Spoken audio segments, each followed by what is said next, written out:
Thank you.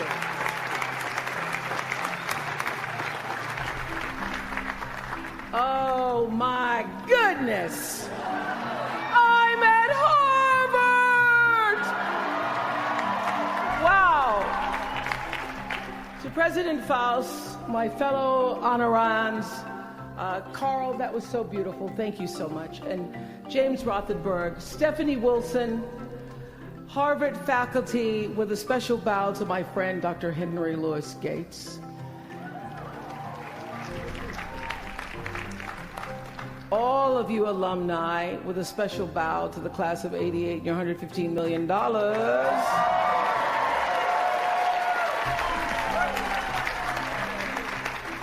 And to you, members of the Harvard class of 2013. Hello. I thank you for allowing me to be a part of the conclusion of this chapter of your lives and the commencement of your next chapter.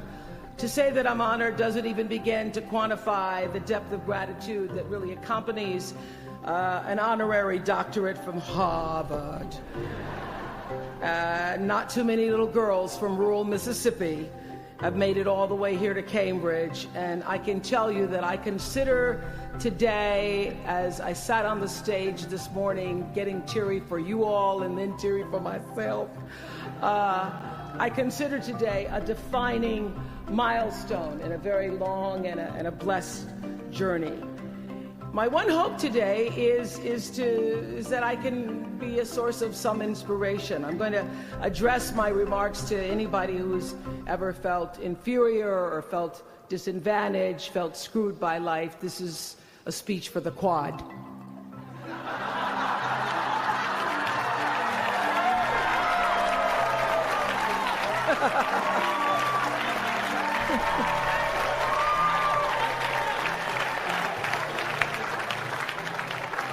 Actually, I was so honored. I wanted to do something really special for you. I wanted to be able to have you look under your seats and there would be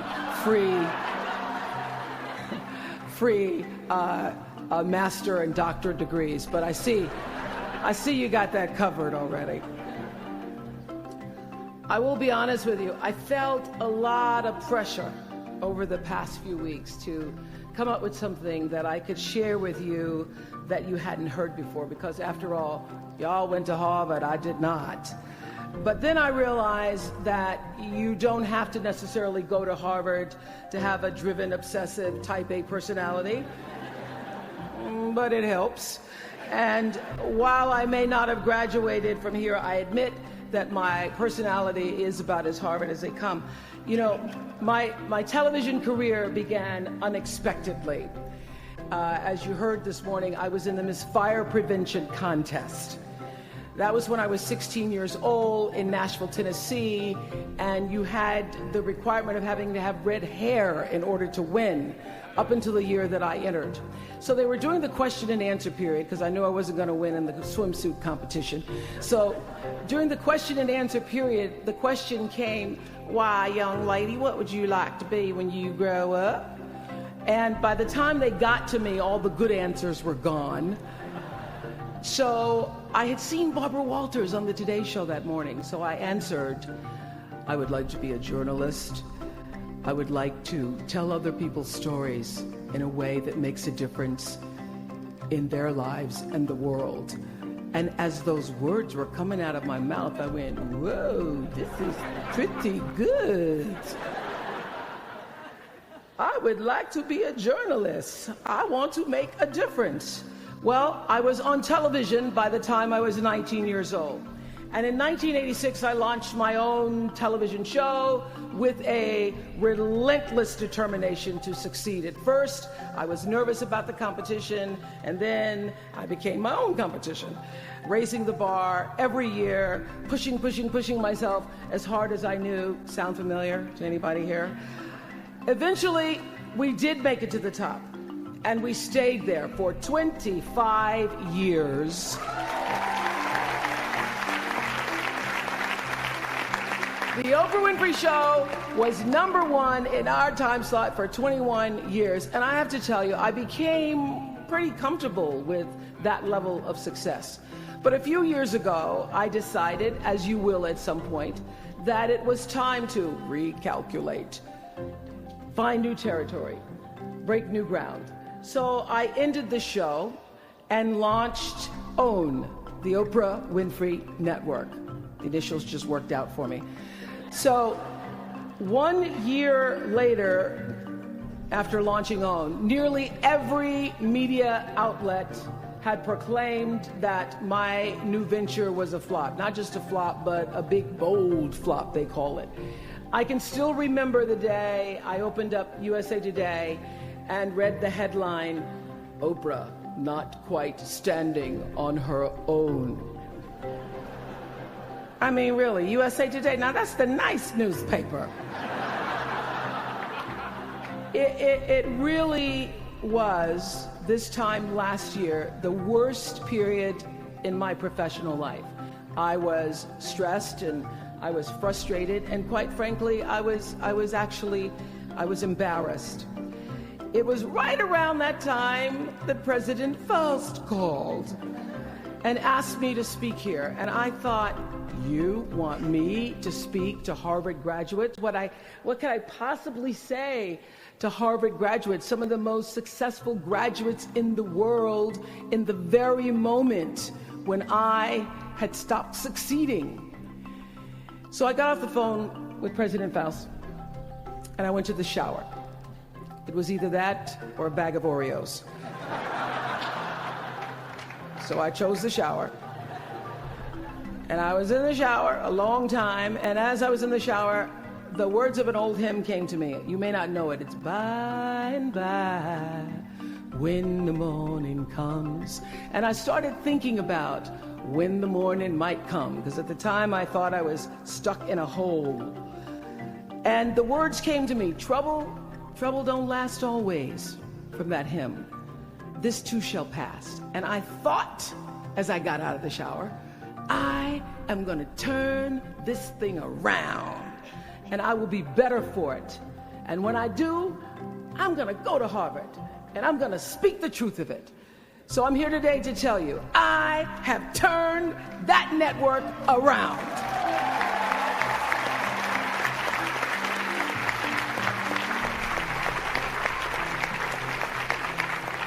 And it was all because I wanted to do it by the time I got to speak to you all. So thank you so much. Thank you so much.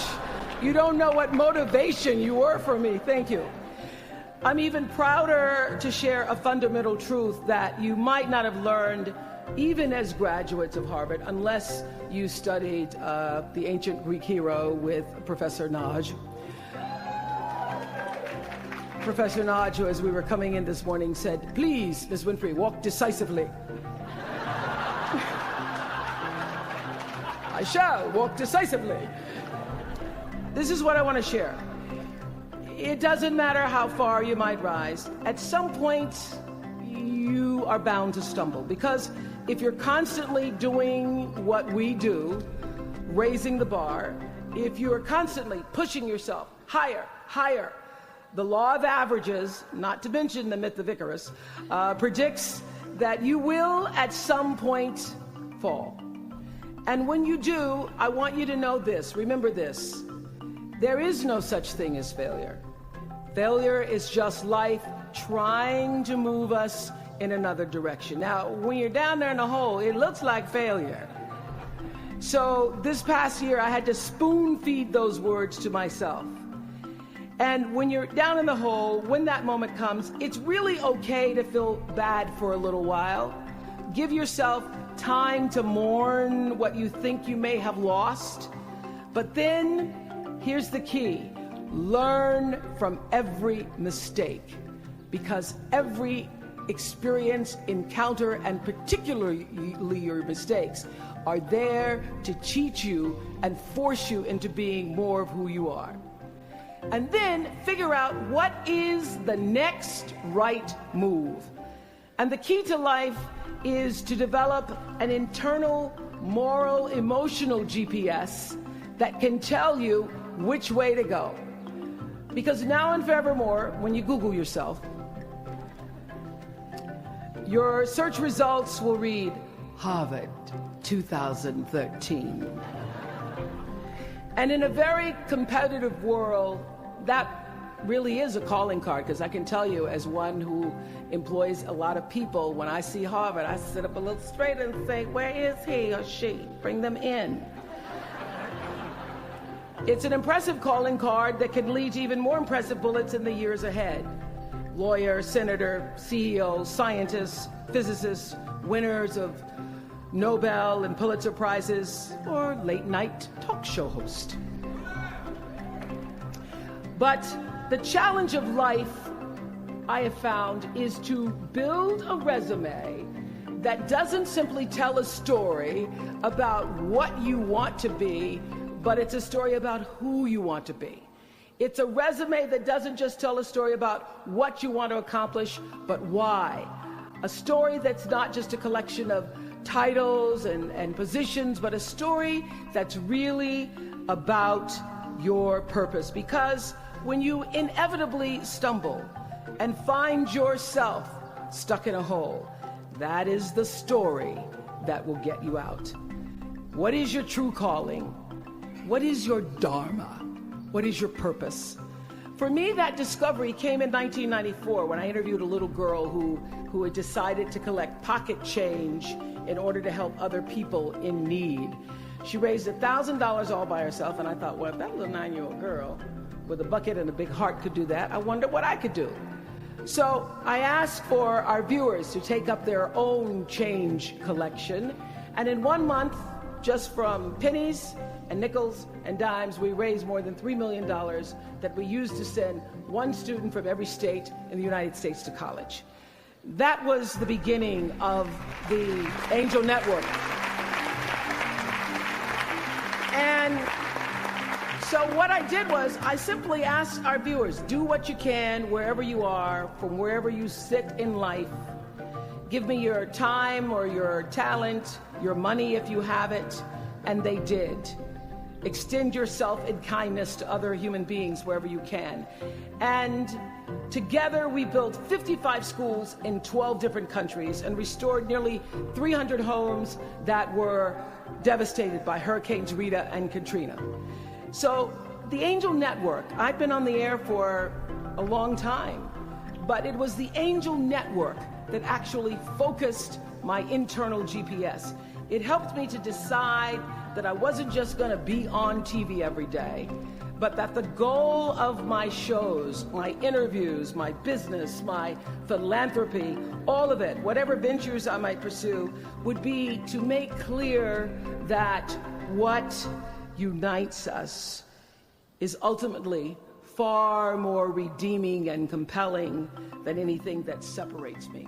Because what had become clear to me, and I want you to know, it isn't always clear in the beginning, because as I said, I'd been on television since I was 19 years old.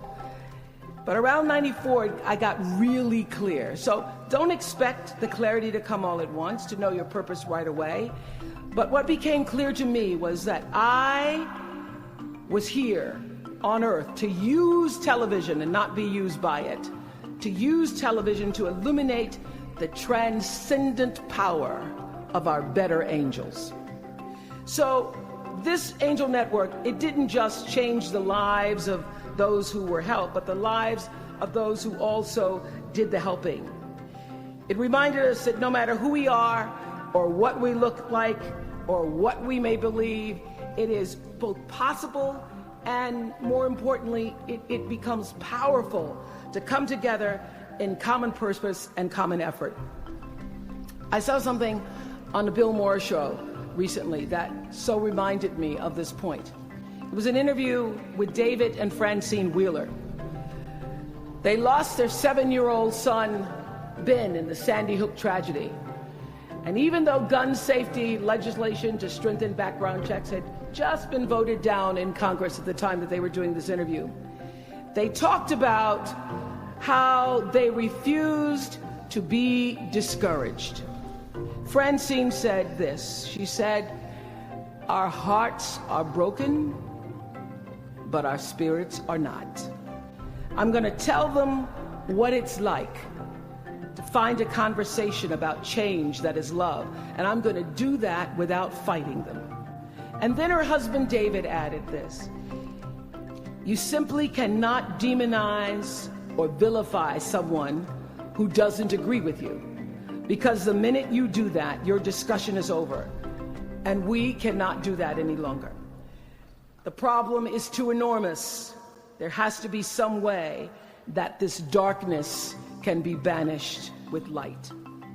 In our political system and in the media, we often see the reflection of a country that is polarized, that is paralyzed, and is self-interested. And yet, I know you know the truth.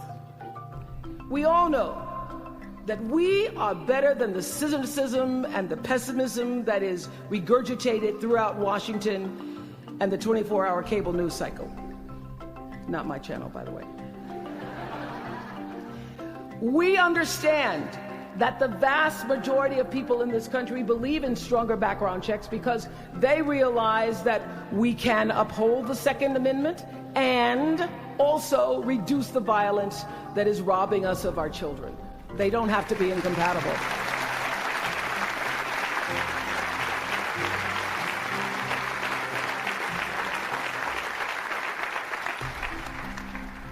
And we understand that most Americans believe in a clear path to citizenship for the 12 million undocumented immigrants who reside in this country, because it's possible to both enforce our laws and at the same time embrace the words on the Statue of Liberty that have welcomed generations of huddled masses to our shores. We can do both.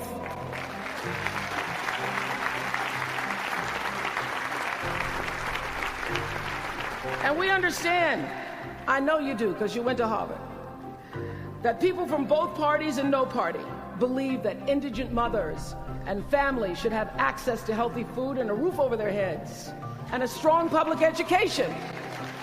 Because here in the richest nation on earth, we can afford a basic level of security and opportunity.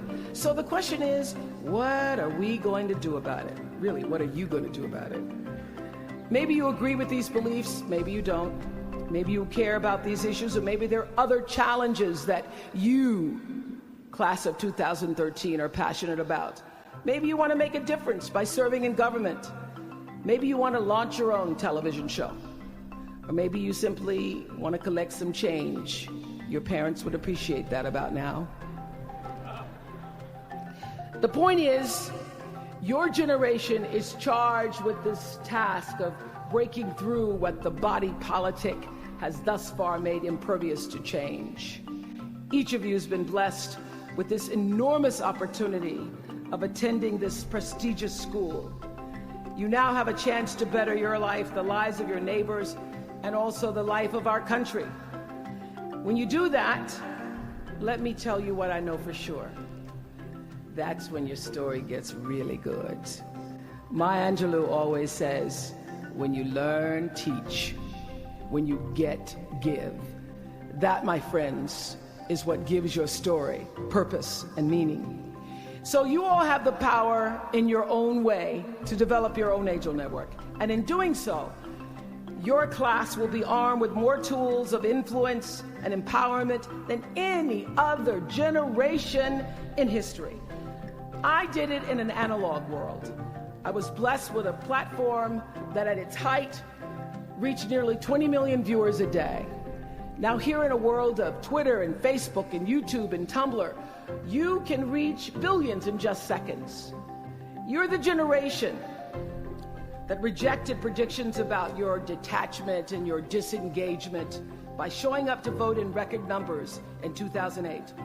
And when the pundits said, they talked about you. They said you'd be too disappointed.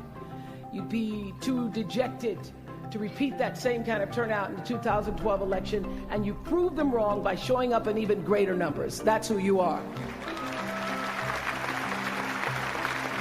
This generation, your generation, I know, has developed a finely honed radar for BS. Can you say BS at Harvard? the spin and phoniness and artificial nastiness that saturates so much of our national debate. I know you all understand better than most that real progress requires an authentic way of being, honesty, and above all, empathy. I have to say that the single most important lesson I learned in 25 years talking every single day to people was that there's a common denominator in our human experience. Most of us, I tell you, we don't want to be divided. What we want, the common denominator that I found in every single interview, is we want to be validated. We want to be understood. I've done over 35,000 interviews in my career.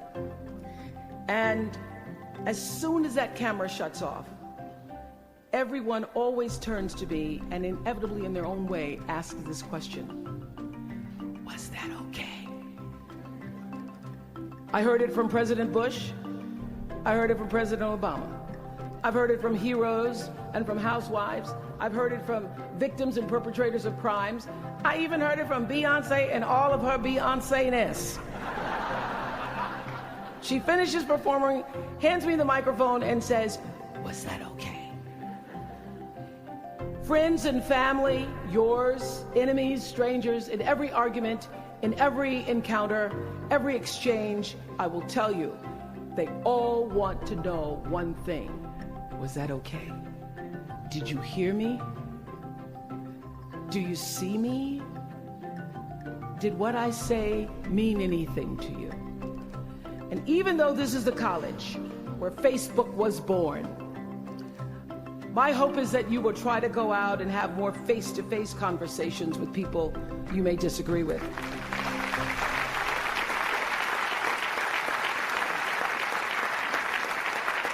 That you'll have the courage to look them in the eye and hear their point of view, and help make sure that the speed and distance and anonymity of our world doesn't cause us to lose our ability to stand in somebody else's shoes and recognize all that we share as a people. This is imperative for you as an individual and for our success as a nation. There has to be some way that this darkness can be banished with light. Says the man whose little boy was massacred on just an ordinary Friday in December. So whether you call it soul or spirit or higher self, intelligence, there is, I know this, there's a light inside each of you, all of us, that illuminates your very human beingness if you let it. And as a young girl from rural Mississippi, I learned long ago that being myself was much easier than pretending to be Barbara Walters. Although when I first started, because I had Barbara in my head, I would try to sit like Barbara, talk like Barbara, move like Barbara. And then one night I was on the news, reading the news, and I called Canada Canada. And that was the end of me being Barbara. I cracked myself up on TV, couldn't stop laughing, and my real personality came through. And I figured out, oh gee, I can be a much better Oprah than I could be a pretend Barbara. I know that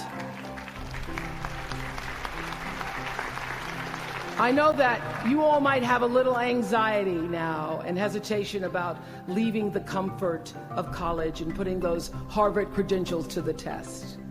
But no matter what challenges or setbacks or disappointments you may encounter along the way, you will find true success and happiness if you have only one goal. There really is only one, and that is this: to fulfill the highest, most truthful expression of yourself as a human being.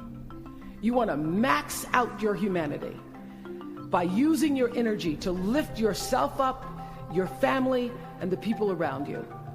Theologian Howard Thurman said it best. He said, "Don't ask yourself what the world needs. Ask yourself what makes you come alive, and then go do that. Because what the world needs is people who have come alive." The world needs people like Michael Stolzenberg from Fort Lauderdale. When Michael was just 8 years old, Michael nearly died from a bacterial infection that cost him both of his hands and both of his feet. And in an instant, this vibrant little boy became a quadruple amputee, and his life was changed forever. But in losing who he once was, Michael discovered who he wanted to be. He refused to sit in that wheelchair all day and feel sorry for himself. So with prosthetics, he learned to walk and run and play again. He joined his middle school lacrosse team. And last month, when he learned that so many victims of the Boston Marathon bombing would become new amputees, Michael decided to banish that darkness with light. Michael and his brother Harris created MikeysRun.com to raise $1 million for other amputees by the time Harris runs the 2014 Boston Marathon. More than 1,000 miles away from here, these two young brothers are bringing people together to support this Boston community the way their community came together to support Michael. And when this 13-year-old man was asked about his fellow amputees, he said this: first, they will be sad. They're losing something they will never get back. And that's scary. I was scared. But they'll be okay. They just don't know that yet. We might not always know it. We might not always see it or hear it on the news or even feel it in our daily lives. But I have faith that no matter what, class of 2013, you will be okay.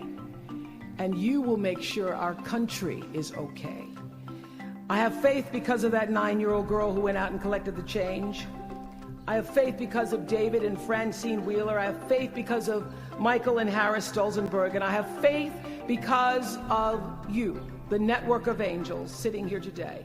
One of them, Khadijah Williams, who came to Harvard 4 years ago. Khadijah had attended 12 schools in 12 years, living out of garbage bags amongst pimps and prostitutes and drug dealers, homeless, going into department stores, Walmart in the morning to bathe herself so that she wouldn't smell in front of her classmates. And today she graduates as a member of the Harvard class of 2013.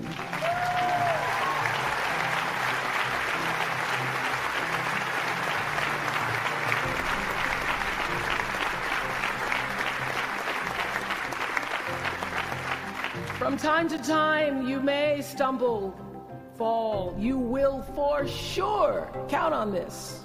No doubt. You will have questions and you will have doubts about your path. But I know this: if you're willing to listen, to be guided by that still small voice that is the GPS within yourself, to find out what makes you come alive, you will be more than okay. You will be happy, you will be successful, and you will make a difference in the world. Congratulations, class of 2013. Congratulations to your family and friends. Good luck, and thank you for listening. Was that okay?